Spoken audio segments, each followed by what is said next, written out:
Cindy's the director of service learning at Howard Community College, and we're gonna learn all about My apologies. service learning and what that is and how it enhances really the student perspective, the academic side of things, and in my opinion, at least, how they really work together and how you become a more wholesome, a better professional, a better person, when you incorporate some sort of service into your life. So we're going to dive into all of that, and we're going to learn about the opportunities available at Howard Community College. But first, we're going to get to learn a little bit about you, Cindy. I always like to open my interviews getting to know the people that I'm talking to. So if you Sure. can just share a little bit about yourself. Yeah. Um, so yeah, I've been, I guess just to start off, I've been at HCC for actually almost 5 years now. Actually almost 6 years now. You kind of start to lose track a little bit. But I've worked in higher ed for my entire career. I was at UMBC for 10 years prior to joining HCC. I live in Baltimore City with my family. I have a almost 11-year-old daughter.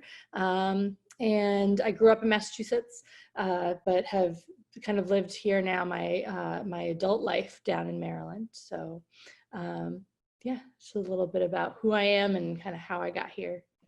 So tell me a little bit about, service and how that became a career path for yourself. How did Sure. you get involved with that? Was that just, an opportunity that you find at some point and you thought it's interesting, or was that something in your heart always? Yeah. During my time in higher ed, it's probably always been a theme of a lot of the work that I've done.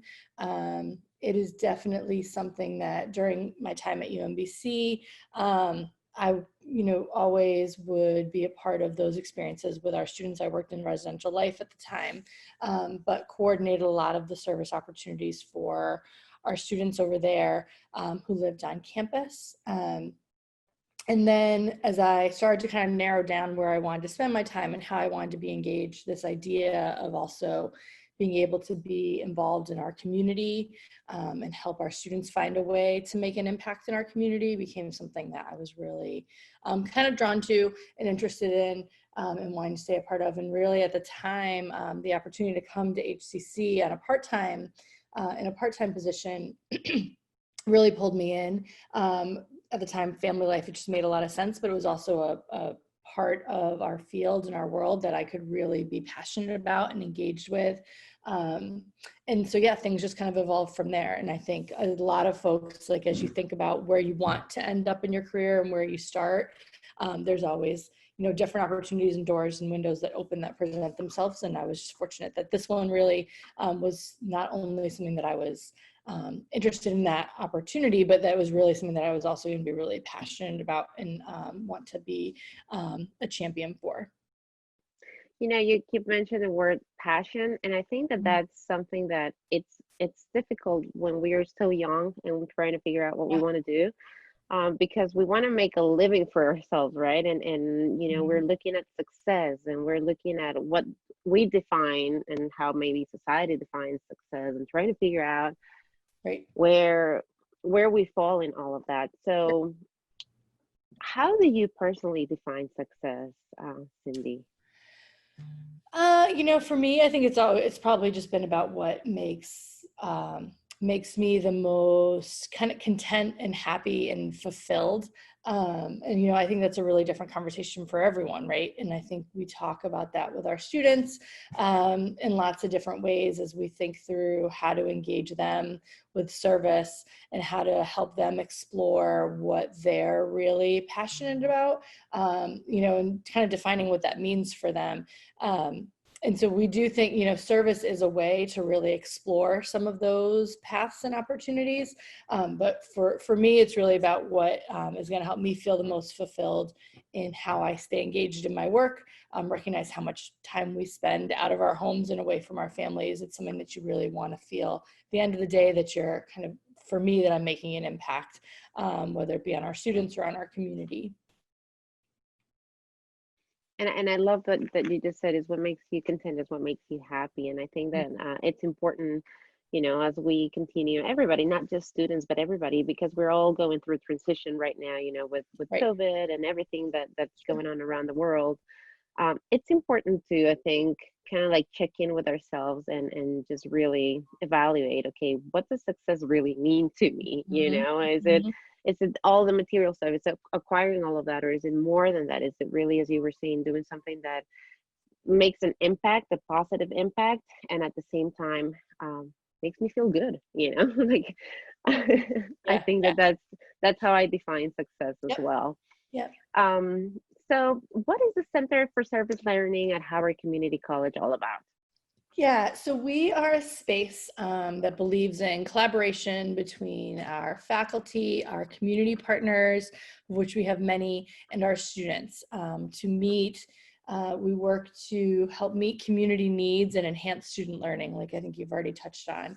And so our goals are centered around identifying what needs exist within our community and maybe even a little bit beyond our community, how nonprofits work to um, meet those needs and even address and in some cases move to fix those needs, and then how our students can get engaged to learn about that work, learn about those experiences of our community around us, and also enhance what they're learning in the classroom. And so really it's about that collaboration. It's about working with the faculty to address and identify what they really want to achieve with the students being involved in service. It's really about connecting with our community partners to identify what they need the most to help get their work done effectively. And then it's about working with our students to figure out what and help them identify ways that they can be effective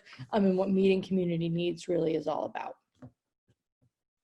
So what's the mission behind, putting together organizations and helping and the students? What's the heart of all of that?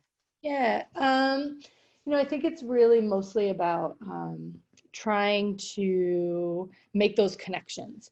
And so whether it be the students having an opportunity for networking or making, an in-person-to-person connection, or even making connections back in the classroom to a piece of literature that they read, or a study that they looked at, or a debate that they had, or a video that they watched. Maybe it's a connection around the content. And so for us, it's really about, I think, making those connections and helping them to, so for service learning experiences, we have a pre-orientation where we work with the students to really engage and identify and understand what they're going to get involved in and kind of the context of that, the experience itself, and then a reflection opportunity where we kind of go back to that orientation, and we take that experience and then we take the course content and help them find ways where those connections can be made. So again, whether it's in-person connection, helping them as a class connect or connect with individuals outside of their class, or if it's the connection they make with the content of what their course material is. It's really, for us, that's kind of a guiding principle, is about making those connections. Connection. You keep saying the word connection. Um, why is it so important to create those connections and to really have those connections, when you're preparing yourself for the future? Right. Well, and I think with this, that's where that learning really happens, right? Like that's where, especially when you think about um, learning across different disciplines and learning across different classes, and bringing the things that you might learn in an English class into what you might be learning in a history class or a poli-sci class or even a psychology class, that all these things will start to overlap.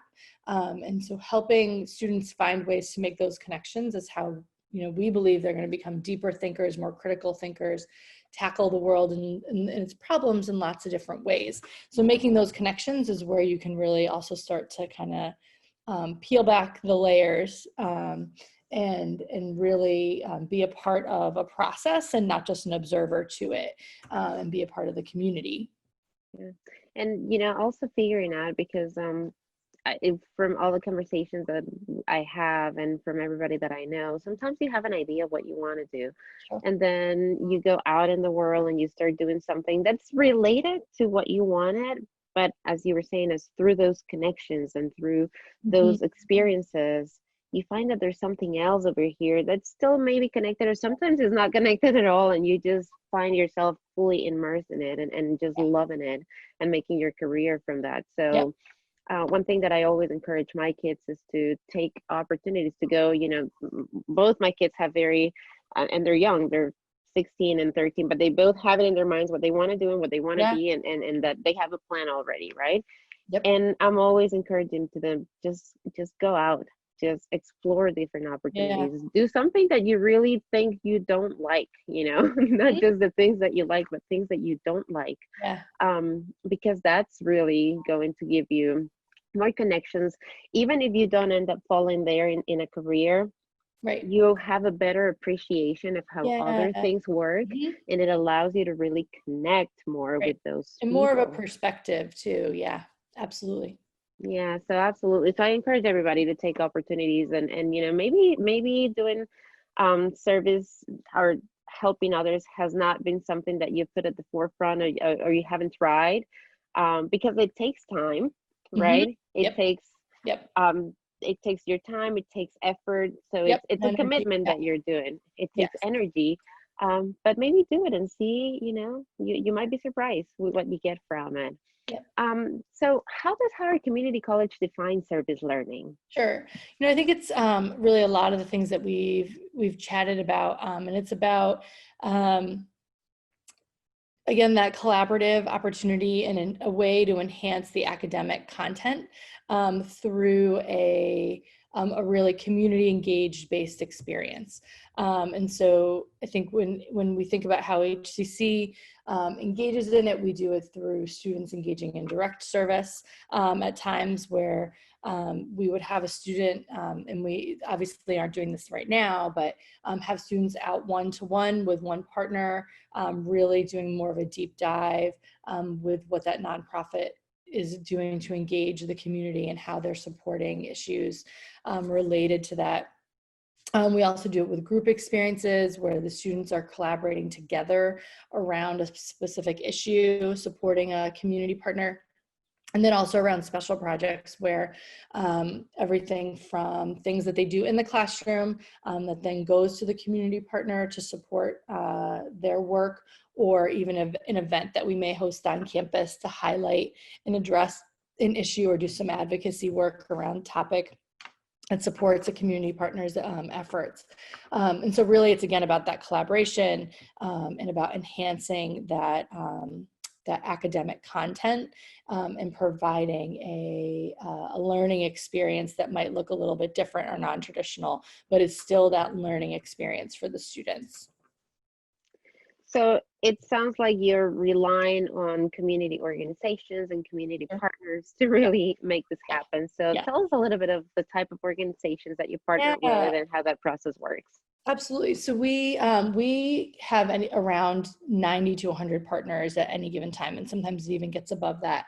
And so really a big part of our work is cultivating those relationships, doing some outreach, understanding and keeping a pulse on what is going on in the world around us, and understanding who out there is doing that work to help meet those needs of our community, address those issues, maybe push back on policy or help create policy to create a better world. And I think understanding who those community partners are is just this constant conversation. The three of us in our office, I think a lot of it is just talking about what's the news of the day, what's the conversation of the day, what's the undercurrent, and then identifying who are those grassroots organizations that we can connect with. We have some real tried and true partners in Columbia that we work really closely with regularly, like the Community Action Council for Howard County, who I'm sure, as many people know, connect with. They have the food bank, they run a community garden.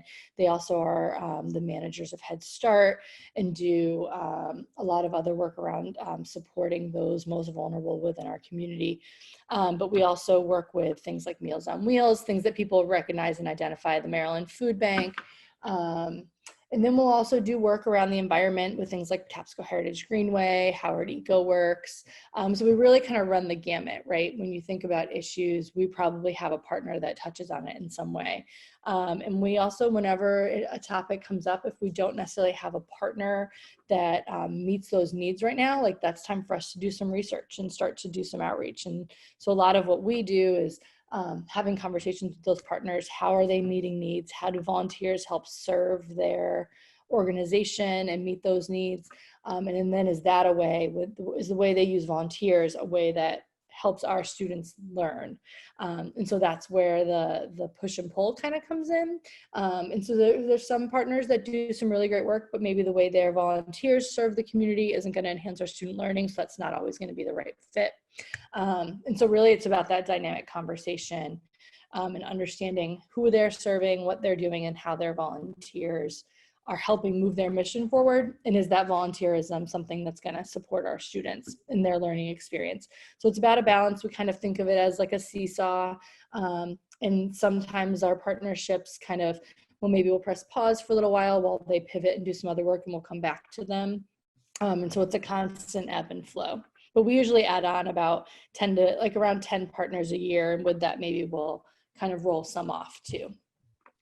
So how is service learning different from like an internship, for instance? Sure. I think, there's a interesting conversation there, because I think we think about that a lot. Some of it is about the amount of time spent, but really the biggest difference is, an internship, you could apply to lots of different fields and lots of different types of work. And an internship could be, obviously in different, like at a bank or at some other kind of business space, where you're learning like the intricacies and the ins and the outs of that work and those tasks and how to perform that job. Service learning is much more focused on meeting a community need.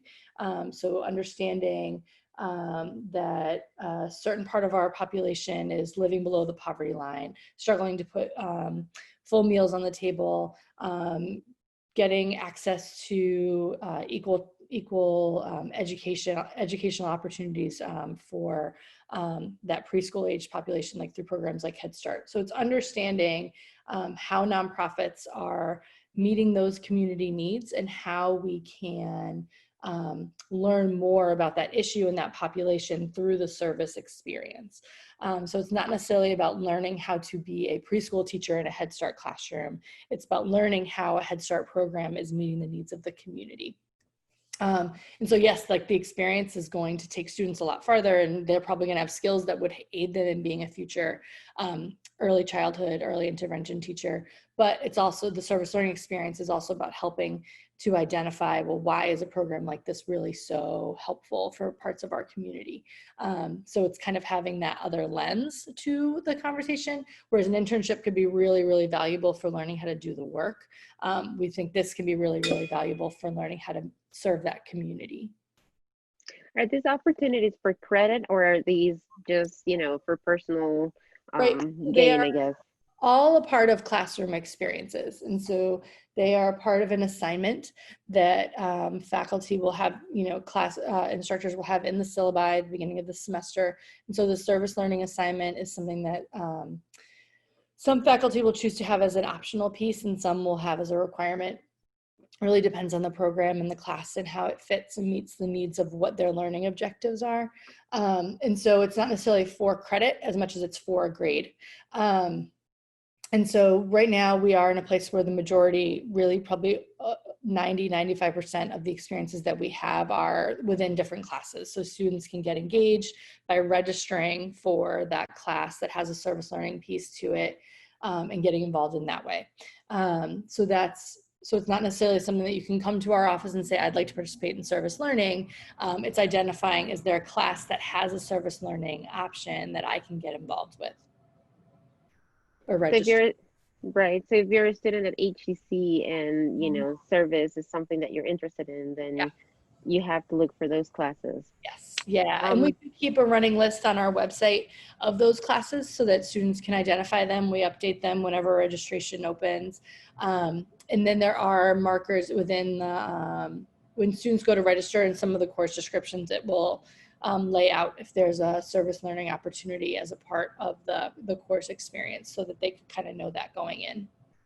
So things have changed, with COVID-19, and I'm sure that you guys are not immune to it. Nope, no one is.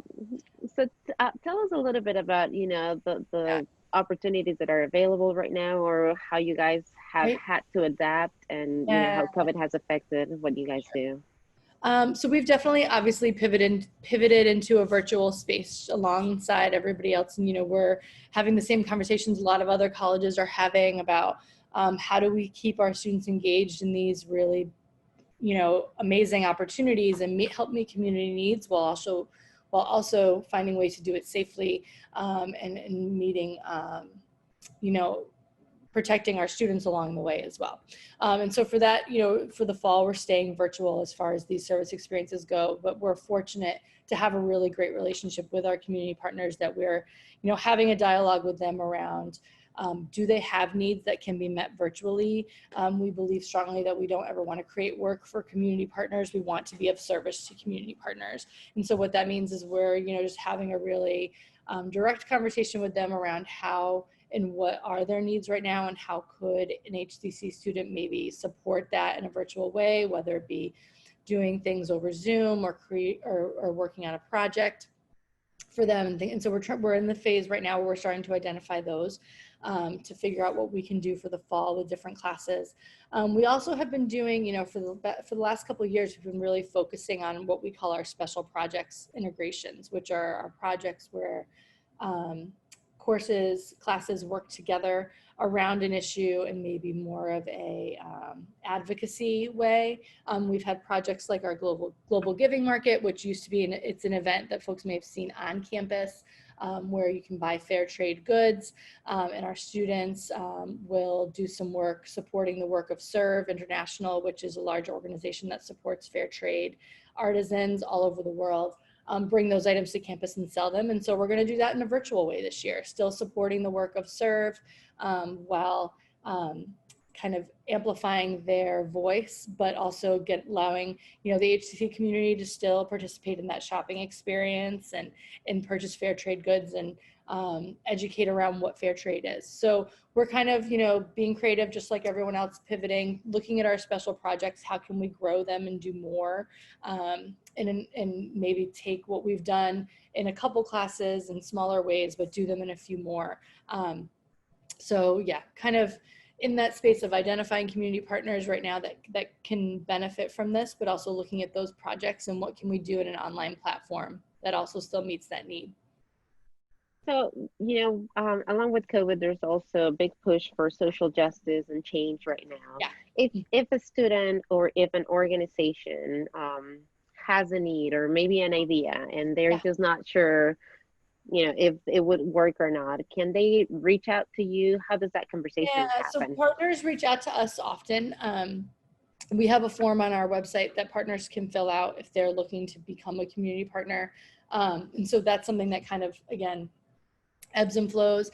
Social justice and that kind of advocacy work is something that I think the online space is actually allowing us to focus on maybe a little more than we have been able to in the past. When you think about before, we were doing all this active volunteering where our students were in and out of soup kitchens or food banks or stream cleanups and things like that. Now, I think because we are in this virtual space, we're able to think about that advocacy work and take on that social justice conversation in a different way because we have the time and the space to do it. And so a lot of colleges have started to have that conversation. Where does this social justice activism work fit within service learning? And I believe it very much fits. And how can we help our students have those conversations and be change agents around these issues that we know this generation and this population is so passionate about. And so that's going to be something that we're going to be really excited to get engaged with as we move into the fall. And depending on which faculty want to take on those kind of conversations, we're definitely excited to work with them.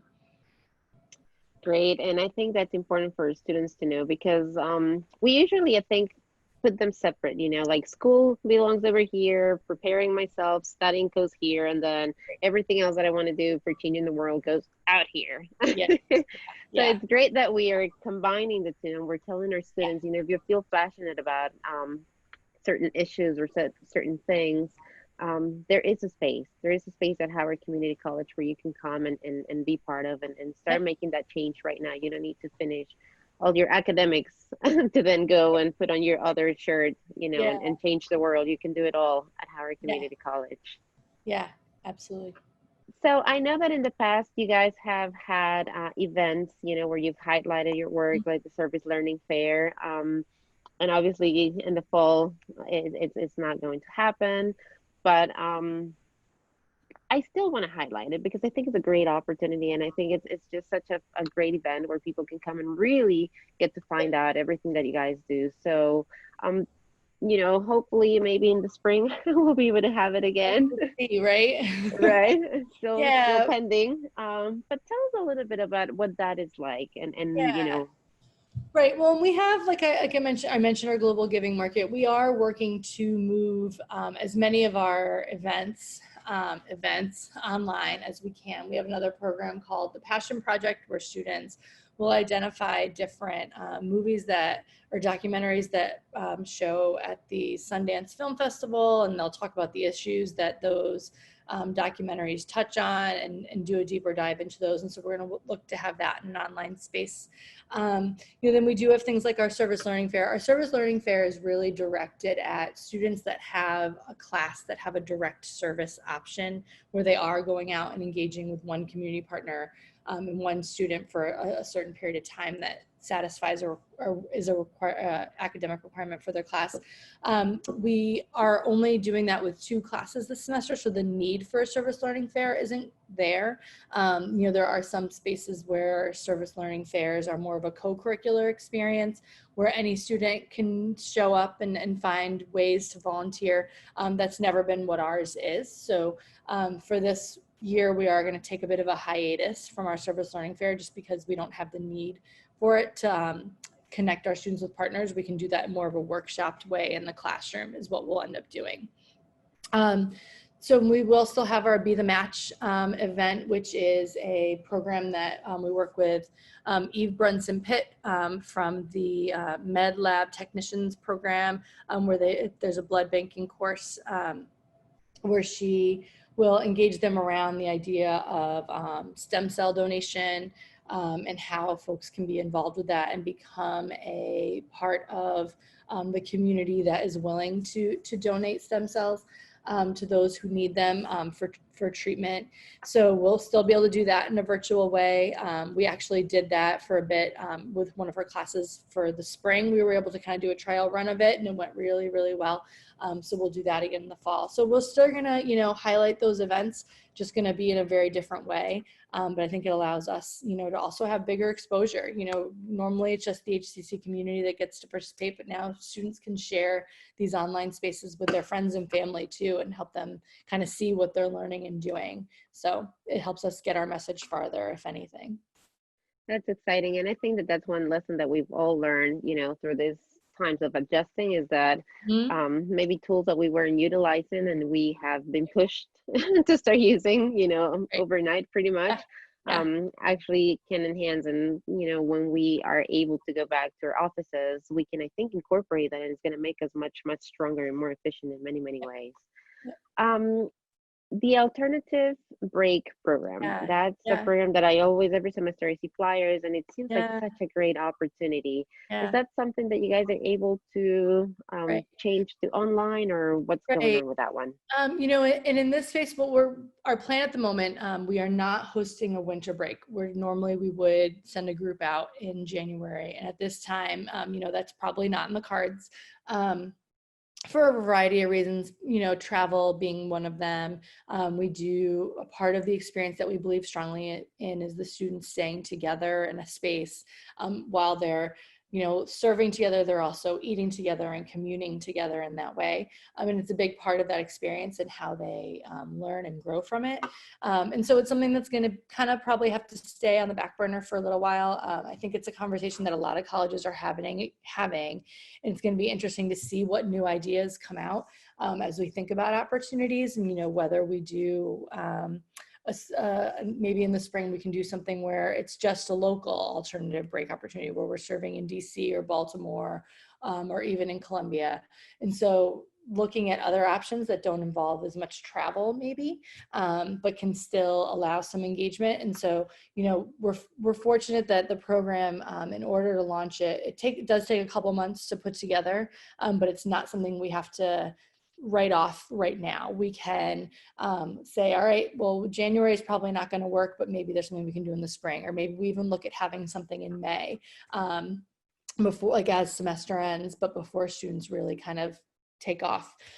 So we're looking at those options and kind of keeping our fingers crossed we can pull something together, but we also know it's always something that we're going to be able to come back to and students are going to be hungry for. And so we know that once we're able to do something again, we'll be really quick to launch it and get students back in the saddle. Is this opportunity open to everybody at HEC, or do you have to be enrolled at a specific class like the other programs? You don't have to be enrolled in a specific class. You do have to be enrolled as an HTC student. And so that could be a student that's taking a 3-credit class. That could be a student that's taking a full load of classes. What you just have to be able to do along with being enrolled in a class is also being able to make the commitment.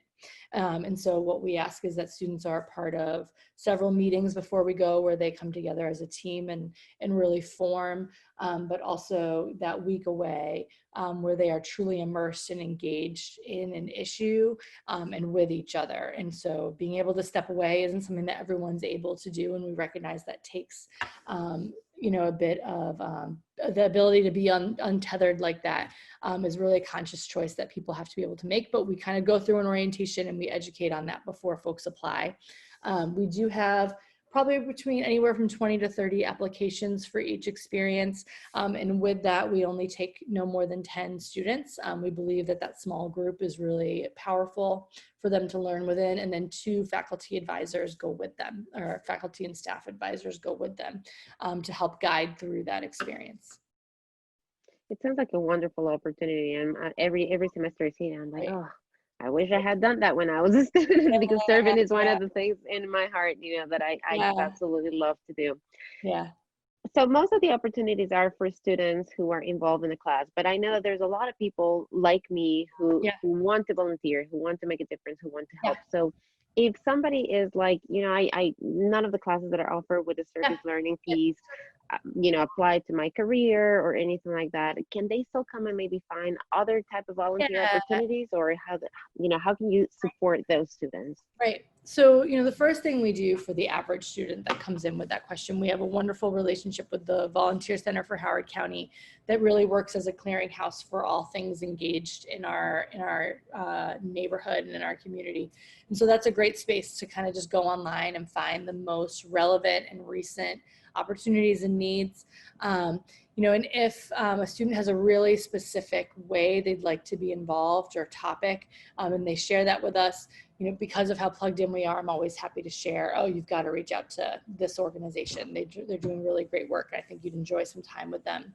One of the things we have done during this time at home or away from campus, we have been able, because we haven't been able to engage students directly with our community partners, but our community partners probably now have more need than ever in a lot of ways, and have been going back into a way where they are able to take on volunteers.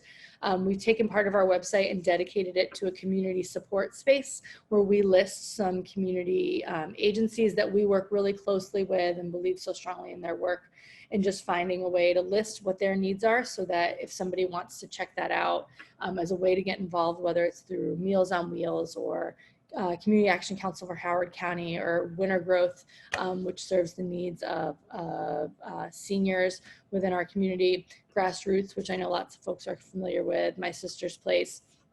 in Baltimore City. And so we're just kind of trying to list some more urgent needs there. So if folks really want to get involved, they can find that on our website on the HCC, through the HCC site. So that's our community support page. So that's something we actually didn't have before. We were really only sending folks to the Volunteer Center for Howard County page. But now we can also point to our part of our space at the HCC site. And you mentioned the Volunteer Center for Howard County, and that's another great opportunity. I know that I've personally used it in the past. And the beautiful thing about it is, you know, I'm always thinking in terms of kids because I have two still teenagers with me at home, and I want to make sure that they have those opportunities, that they, you know, that I provide them with opportunities, not just to have fun and to do the stuff that they like, but also to get involved and to help others, because I really feel that it's so rewarding.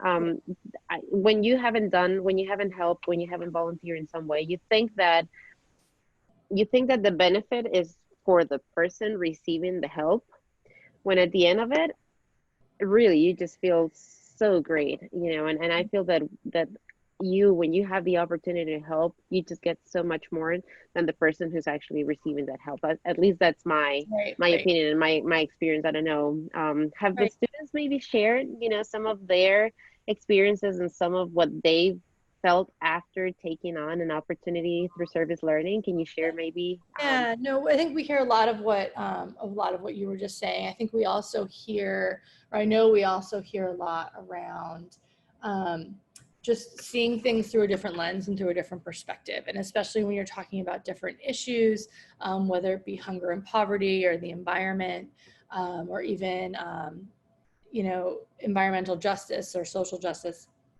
As you're talking about these different topics, I think learning about it through the lens of serving the community helps you see things a little bit differently. You know, we all come into all of our experiences with kind of, you know, our own backstory and our own context and how we were, you know, the lessons that we learned at home or in school or out in the world through work. And learning about these issues through the direct way of service can really help shape our perspective, maybe think a little bit differently around some of our preconceived notions or assumptions around why these challenges might exist. And, you know, doing it through service can help understand maybe why some of those roadblocks are there that might keep these issues kind of in this cyclical way continue to happen, whether it be keeping people in a certain space or a community from moving forward. And so being able to learn through service, we really think can allow that understanding. And then maybe that's going to be the student that comes up with the real way to create change as they move forward. And so that's, you know, really if a student has that moment where they say, you know, well, I always thought about it this way and that this was why this was happening, but by serving with My Sister's Place, I really saw the challenges that this community might experience day in and day out. And I understand why it's not something you can just snap our fingers and fix. That there's real work to be done here, that they stay involved and they maybe help do that work. So that's really our goal. You know, empathy is what comes to my mind, right? And it's easy to sympathize. I think, you know, as humans, we feel for others. And we usually fall in that sympathy, right? We're like, oh, I'm so sorry. But when you're able to empathize, I think that you know, when you're able to really understand and maybe even picture yourself in that situation and just grab those obstacles, as you were saying, and those challenges and just open your mind. It just makes a more powerful connection. It just makes a more powerful conversation, and it allows you to make more impact because as you were saying, I love what you said earlier. You know, you mentioned the word lens, and it's a word that has been coming to my conversations quite a bit recently, because we all come with our own lens. And when we are able to expand it through service, through conversations, through experiences, you know, we're making our lens bigger and bigger and bigger. And judgment kind of like mutes itself a little bit, you know. And I think it's really important if we want to create true change. It's really important to try to connect, as I said earlier, not only with like-minded people, but also and very importantly with those who disagree with us or those who maybe we disagree with, right?